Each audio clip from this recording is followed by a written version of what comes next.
Hey everyone. So let's check out Match My Parabola. So here's a summary of our forms for quadratics. All right. So challenge number one: try plotting this parabola. So we tried x squared. Looks like it matches up, and you start to notice some of these patterns, right? But then there's more to try out. So if you want to jot the blue one, well, you know that y equals x squared is going to have that same shape, all right? That same shape. However, we might want to scoot it up, all right? So if we want to scoot it up, want to move it up, let's try. Let's 3, right? And you can check it. So that's what's going to work out, all right? For the green one, you're going to try to shift it to the side. So we're going to keep x squared. However, we're not going to add or subtract to it. So with this one, you're going to want to try something a little bit like this. We're going to say x minus 4 quantity squared. All right, and we can check it, and it likes it, right? So you would expect that for your purple one, for example, you're going to go y equals x plus 4 quantity squared. And I reminded you earlier that if you know your zeros, then you know the factors. So I know that this 0 is -4, so I'm going to want a factor of x plus 4, all right? And that's how that works. The orange one, I can think of the red one and the blue one, and I'll go y equals x squared and subtract 3. All right, and I check it, and it's looking pretty good.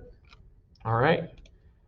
So makes us think, which one is y equals x minus 3 quantity squared? So this one has a 0 at 3. This one has a 0 at -3. So remember, this value x will make the factor equal to 0. So 3 minus 3 gives you 0.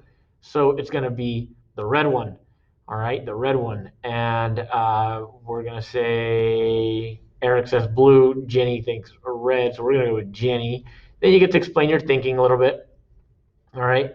And now we're thinking same type of parabolas. However, we want them to be transformed. Notice how different from the parabolas that we're seeing in these slides, which have a vertex and then a coordinate point, up one, right one, or up one, left one from it.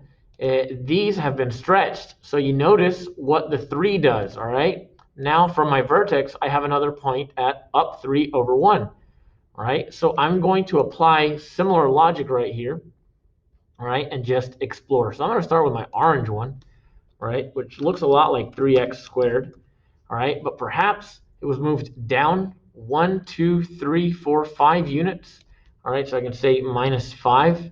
I can check that work, and it's good, all right? If you look at your purple one, all right, it looks like it's even wider. So you would maybe want to use a value that is smaller, all right? So you can use fractions, okay? Challenge number 4 really gets you working on vertex form. So how does vertex form work? All right. And, for this one, I want to think something along the lines of y equals a times x minus 4 quantity squared.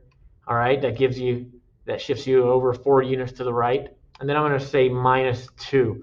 All right. Got to decide that a value. So I could try just a 1 to start.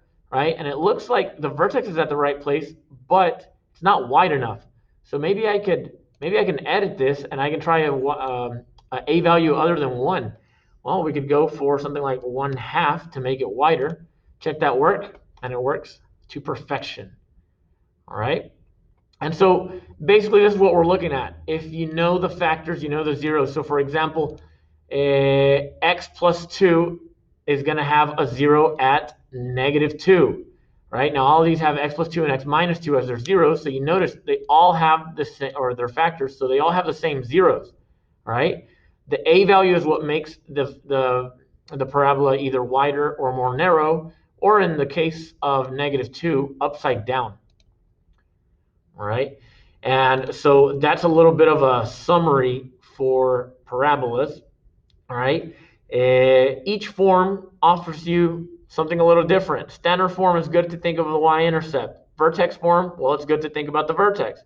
While factored form is good to think about the zeros.